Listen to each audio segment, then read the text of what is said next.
Beletrina v živo.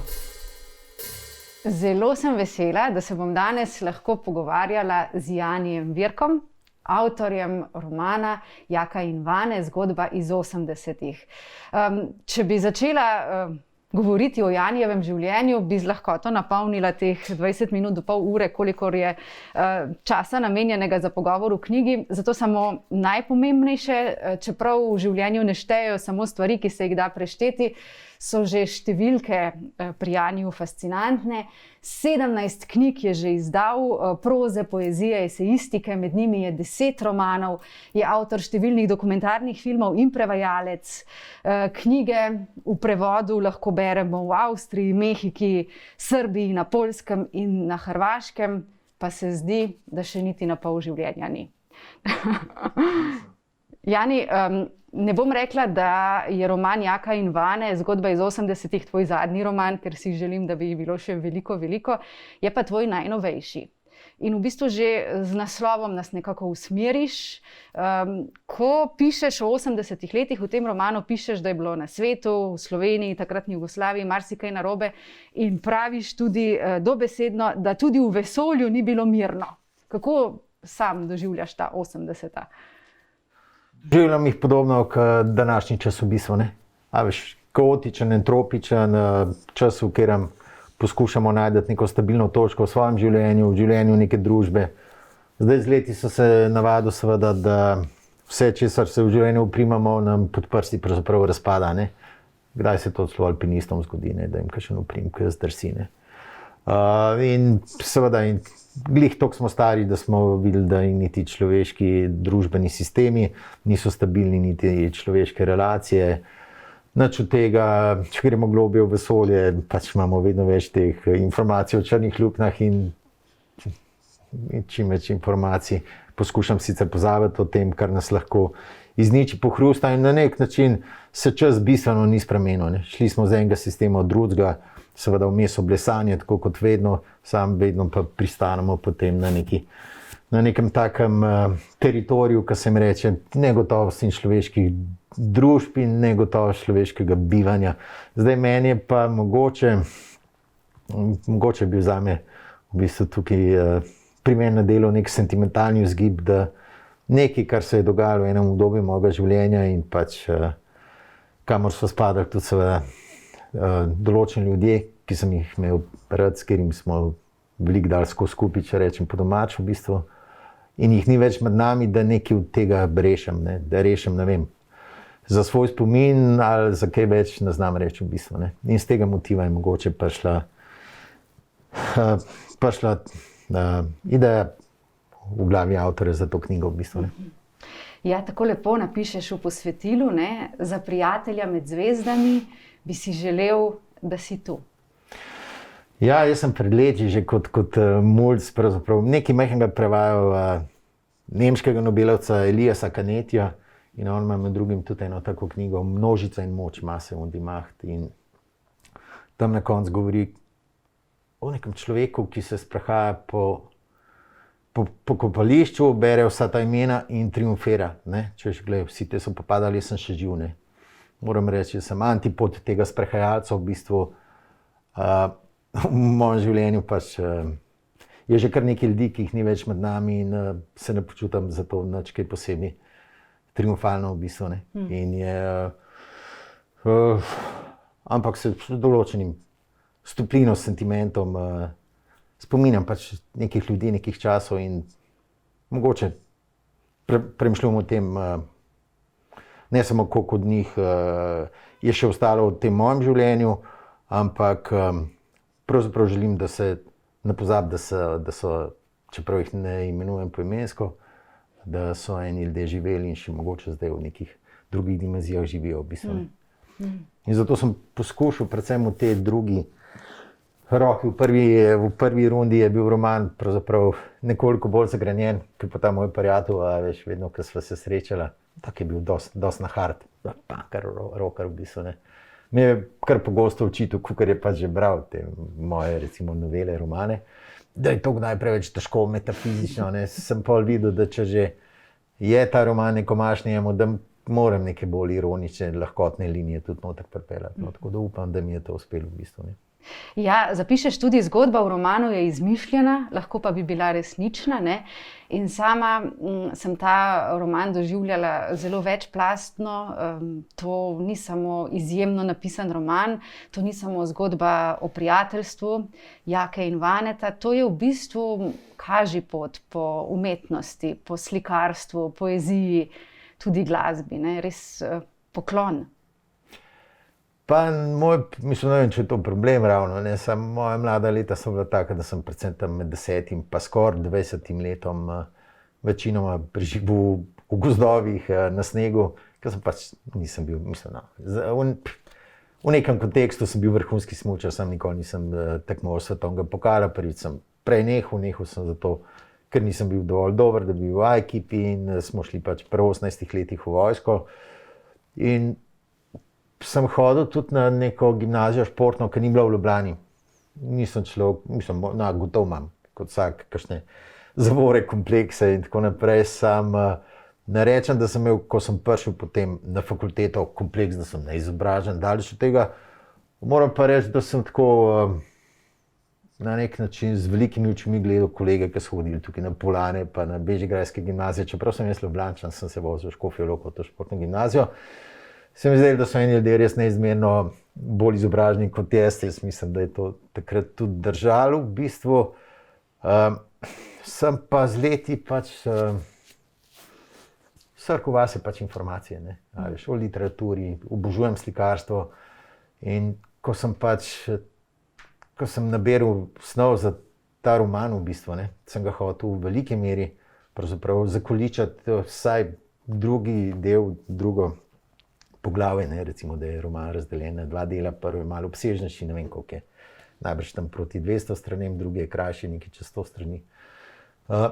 Sem se zelo veliko ukvarjal z gojo, ne vem zakaj, od samega začetka sem želel, da je drugi del posvečen slikarju goji in tudi ta glavni protagonist, ne bi rekel, da je, ki ima mogoče neke poteze avtorja, ne, je tukaj v romanu študiral, je študent umetnostne zgodovine, ne?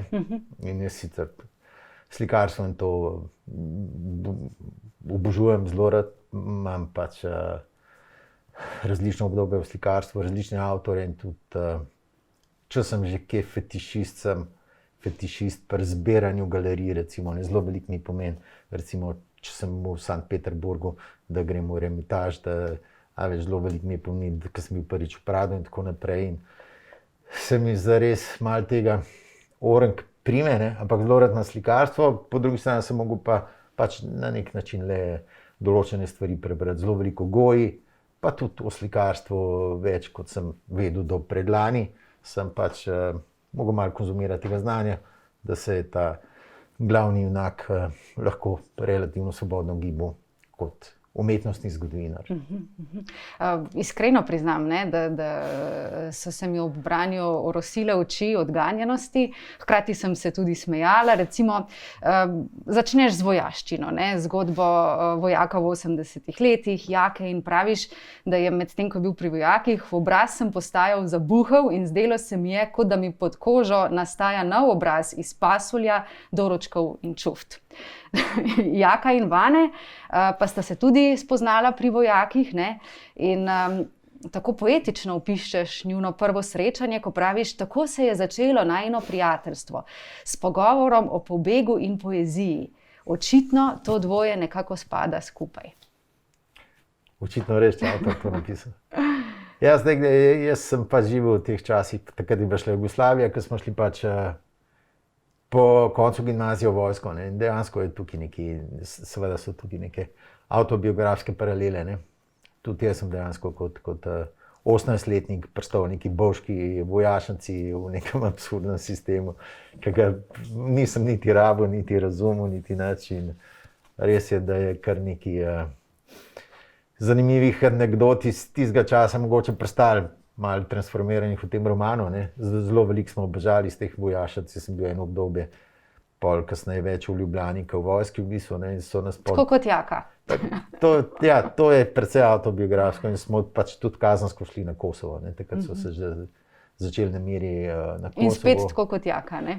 Tako. In ta linija je blizu te, moram reči, realni avtobiografski misli. Ja, pisatelji se ne morete izogniti vprašanjem o tem, koliko je avtobiografskega v vaših romanih. Tako čez palec, koliko je tega zares v romanu. Zdi se mi tudi zanimivo, ne, da sta naslovna protagonista Jaka in Vane, in če združiš njuni imeni, nastane Jane, ki je zelo podobno zveni kot Jani. Tudi to je res, ja. Pa to jaz nikoli ne vem, tudi težko o tem govorim. Glej, vse, kar pišemo, kar delamo v življenju, kar slikamo, kar je pač, veš, kar delamo recimo v smer te tako imenovane umetnosti, je na nek način povezan s tem, kar smo, kar bivamo, kar poznamo, kar čutimo, kar sanjamo v bistvu. Ne. Zdaj jaz ne vem, zase bi rekel, veš, mogoče kakšna zgodba, ne vem, mislim, da ne, predprejšnja knjiga so kratke zgodbe, pa je recimo ena zgodba o enem gospodu, ki je priseljenec v Slovenijo, verjetno iz Bosne, pa o njegovem sinu, ki igra nogomet. Pa je mogoče tam noter več avtobiografskega, kot v tem romanu, ki so pa poti, veš, čist, bom rekel, klasičnih avtobiografskih dejstvih, je zelo veliko ujeman tukaj. Ne? Ja, res tudi Verk je bil, pa veš, v vojski smučar. Tam, tudi Verk je bil smučar, tudi Verk je imel to, tudi Verk je imel to. Pa je poznal tega, pa tega, pa tega. Ne? A veš, po drugi strani, Verk zares nikoli ni živel s tem prijateljem, ki mu je roman posvečen. Je zelo veliko stvari, ki recimo čisto, veš, faktografsko, zelo daleč od biografije, tudi študiral je čisto nekaj drugega, ni bil edinsko. Tako da je zelo težko reči. So pa tukaj določene linije, ki sem jih pač preprosto uporabil, če sem hotel čas 80 let pač uživeti. Ne? Omenjaš tudi konkretna imena in priimke, ki so zaznamovali, predvidevam, da tudi tvoje življenje v 80 letih, Šalamuna, potem Strnišo, Zajca, te velike poete. Ne? Ja, tako. To je bil del pač takratne scene. Ne? In tukaj sem mal, predvsem iz teh literarnih krogov, sem pač kar nekaj teh velikih pesniških imen spravil v obtok, ker se mi je zdelo, da pač spada zraven. In tudi kar nekaj teh realnih dogajanj, prvi koncerti Lajbaha, recimo prvi ciklus Fassbinderja, ki je bil tam, mislim, da v Škucu, v Stari Ljubljani in tako naprej. Tako da ja, veš, pišeš roman v enem obdobju, moraš seveda biti tukaj natančen, ne smeš govoriti o stvarih, ki se na nek način niso dogajale. Ne tako, kot sem pred ne vem kdaj leti pisal roman o potresu v Ljubljani, sem, veš, ves dosegljiv material, recimo vnukov, časopisni, če je bilo že kaj video materiala. Moraš to pogledati in tudi tukaj seveda sem, veš, prelistal časopise iz tistega obdobja, da sem videl, seveda človek pozabi za 30-40 let nazaj, kaj se je dogajalo. Ne? Tako da je, veš, tako kot so določeni dogodki, magar kulturni, kot se pravi prvi nastopi, še prej Pankrtov, potem Lajbaha, recimo cikli Fassbinderjevih filmov, so tudi določena ta zgodovinska dogajanja, vojne, recimo, veš, pa atentati v Španiji, ETA in tako naprej. Realni, ne, tako, pač sem le mogel še enkrat osvežiti spomin, kaj se je takrat dogajalo, v bistvu, ne. Ja, kako pa osvežuješ spomin na ljubezenske zgodbe? Ne? Ta roman je tudi zelo zares ljubezenski na nek način. Ja. Glej, ja, veš, kot pravi romantiki, ljubezen ni tako večna, tako da to ne rabiš naučiti osveževati, to je v tebi in veš, samo čaka, kdaj zbereš dovolj energije ali prave besede, da to prepelješ v bistvu noter v zgodbo. Brez tega se svet skoraj ne giblje, kot se ne brez erotike, zakaj se ne brez sadomazohizma, zakaj ne brez trde erotike, sam nekaj tega fluida, te življenjske energije, bom rekel, središčne ali pa deviantne more biti, drugače ne bi nič naredili. Ko sem nehala brati ta roman, sem se zalotila, da pogrešam Jako in Vaneta, da pogrešam njune ljubezni, da pogrešam njuna zgubljanja in izgubljanja in zopet najdevanja. Kakšna praznina potem nastane v pisatelju? To je seveda neprimerljivo močnejši proces pisanja od branja.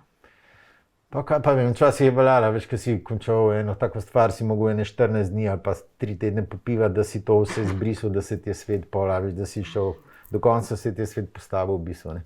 Kdaj se človek najbolj še spočutka, veš, k morsko dno, k ga ribiči s tistimi mrežami, s katerimi najbrž ne bi smeli loviti v bistvu, kar ne pomeni, da ne smemo pisati romanov, sicer, ker ti postrga vse, tudi tisto, kar ne bi bilo treba, ne, floro, fauno in vse, kar diši po življenju, kar dela življenje. Tako da, jaz ne bi, mislim, se vsi vemo v bistvu, predvsem v teh časih, kjer res ljudje nastradajo, kaj je res trdo delo, se pravi, ne bi zdaj preveč paralel vlekel, pravzaprav, vse vemo, kaj se dogaja po bolnicah, ljudje delajo po več dni zaporedno v nemogočih razmerah, rešujejo življenja teh tako imenovanih umetniških del, ali ne bo to režiser, slikar, kipar, karkoli, nikoli ne bi primerjal s tem, sta dve različni ravni. Po drugi strani pa ja, seveda, kot mogoče prej športnika, kot športnik, če igra v bistvu dolgo maratonsko tekmo, rab kar nekaj časa, da se regenerira v bistvu. Ne. Tukaj je najbrž isto, a veš, tukaj iz ene stvari hočeš, nočeš iz sebe iztrgaš, da jih nekam investiraš, da nekaj iz njih narediš in potem pač nastane praznina. Ne. Najbrž res, če se 2-3 leta tudi kot avtor z nečim ukvarjaš, ne bo to kip, ne bo to slika, si postaneš del tega micelija, ki nastaja v bistvu in ki ga je konc, je to malo čudno. Jani, mnogo različnih stvari si poleg pisanja počel v življenju. Trenutno si urednik igranega programa na naši televiziji Slovenija. Zato te bom zdaj vprašala, hipotetično, če bi se tvoj roman prelil v film, za koga bi si želel, da bi igral v njem? Pa ne vem, veš, mogoče, kaj pa vem. A v slovenskih igralcev ali svetovnih? Pustiva domišljiji pot. Ja, glej, zelo veliko, glej. Če boš slovenske našteval, se lahko prevelikim zameriš. Ja, ne, glej, pa bom rekel za te ženske like, predvsem za to njegovo prvo ljubezen. Katjo. Za Katjo, pa ne našo Katjo, ampak to Katjo z romana. Neka sijajna igralka, De Angelis, ki je igrala zdaj v tem zlomu, v tej nadaljevanki v bistvu, ne. Ne vem, če si gledala, ki je nedavno, mislim, po Netflixu ali po HBO-ju v bistvu, ne. Ja, veš, ta včasih, 30 let nazaj bi rekel, seveda Nastasja Kinski ali Ornella Muti, ne. Zdaj pa Scarlett Johansson mogoče, veš, ali ta De Angelis v bistvu. Tako da, glej, za glavnega protagonista pa ne vem, to se ni, bi mogel biti pa nek slovenski igralec v bistvu, ne. Pa zdaj mi na kraj pameti ne padajo, kdo bi to bil v bistvu, ne. Super odgovor. Se bo že kdo najdel. Ja. Tako kot se spodobi, ne, za urednika igranega programa. Tako je. Jani, zaradi tega tvojega romana, ne, si spet želim potovati v Provanso, pa v Španijo, tudi na Kreto, tudi na Finsko. In bi tja potovala zdaj drugače in ustavljala bi se drugje, kot sem se takrat, ko sem šla. Lepo. Res. In se mi zdi, da sploh v teh korona časih, ne, je lahko dragoceno potovanje s tvojim romanom. Ne samo po tej naši zemlji, ampak tudi po drugih sferah tega življenja, po umetnosti, ne nazadnje tudi po svojih notranjih svetovih. Glej, upam, da boš tudi realno lahko malo potovala po tem v bistvu teritoriju. Je pa dejstvo, se mi zdi, vse kar, ali pa marsikaj od tega, kar doživimo v bistvu, ne, od pokrajine do recimo prvih, ne vem, prvih lepih presenečenj, ne vem, jaz sem imel srečo, da sem Provanso kar dobro prepotoval, pa Španijo, pa tako in seveda eni najlepših spominov so vseeno, ko, ne vem, ko prvič vidiš, gojo v neki, recimo, ali je to Prado, ali je to kakšna cerkev, ali je to kakšna zapuščena cerkev, ali karkoli. In to so neke stvari, ki ostanejo v bistvu, ne, če ima srečo, jih lahko upam, da ne vsiljiv način, pač na nek način rešijo skozi literaturo. Ne. Fascinantno se mi zdi, kako različne plati in plasti življenja zaobjemaš v romanu Jaka in Vane, zgodba iz 80-ih. zapišeš recimo notri tudi besede o nenehnih trkih zemlje in neba, nenehnega valovanja in prepletanja zgornjih in spodnjih plasti življenja. Spomniš nas na politiko, vero, ljubezen, na vse v bistvu, iz česar je sestavljeno življenje, ne? Iz vseh jajev in nejev.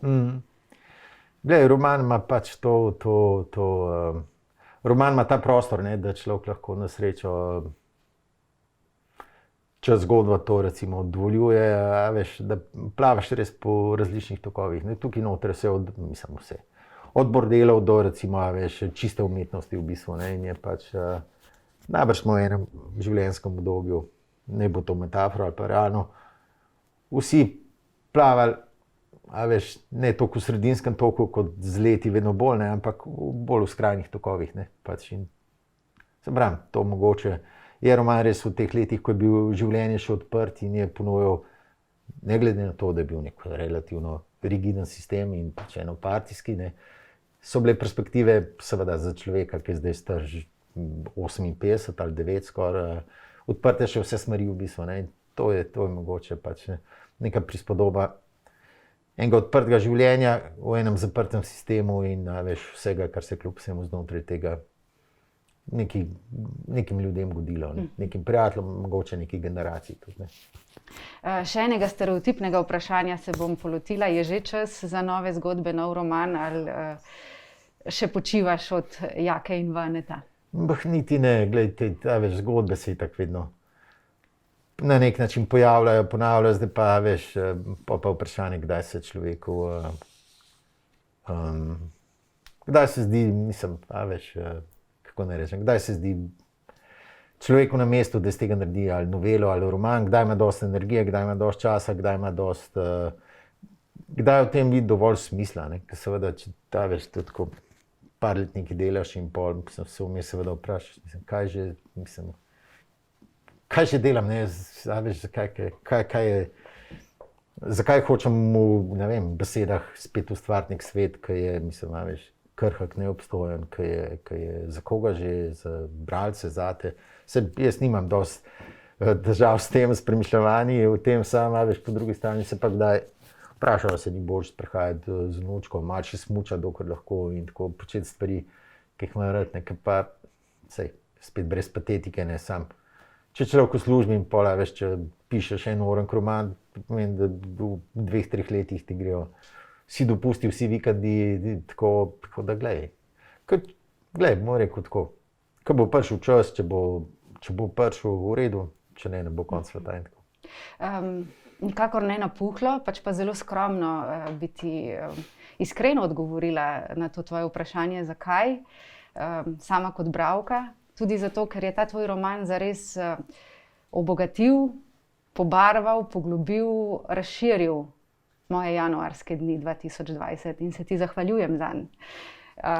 Lepa hvala tebi. Za konec pa z malce iskrivosti, ko sem poslušala pogovor Mihe Šaleharja z Markom Radmilovičem, je Miha na koncu rekel Marku, rad sem te bral, rad te imam. Zato si bom tudi jaz dovolila reči, neizmerno rada te berem in te imam rada, in bi zaključila z besedami iz tvoje knjige, tudi na temo Imeti rad. Ko pišeš, rad sem ga imel, rad sem imel njegovo norost, v kateri je bilo vse, od poezije do črvivih starin, od topline do prevare, norost človeka, ki je z glavo plaval v zgornjem toku življenja in z nogami v spodnjem in se v tem toku nenehno preobračal. Lepo se je preobračati s tvojimi besedami, Jani. No, jaz te pa rad poslušam in te imam tudi rad, in če ne bi bilo te šipe med nama, bi te zdaj objel, seveda. Ne? Pa kdaj drugič. Beletrina v živo.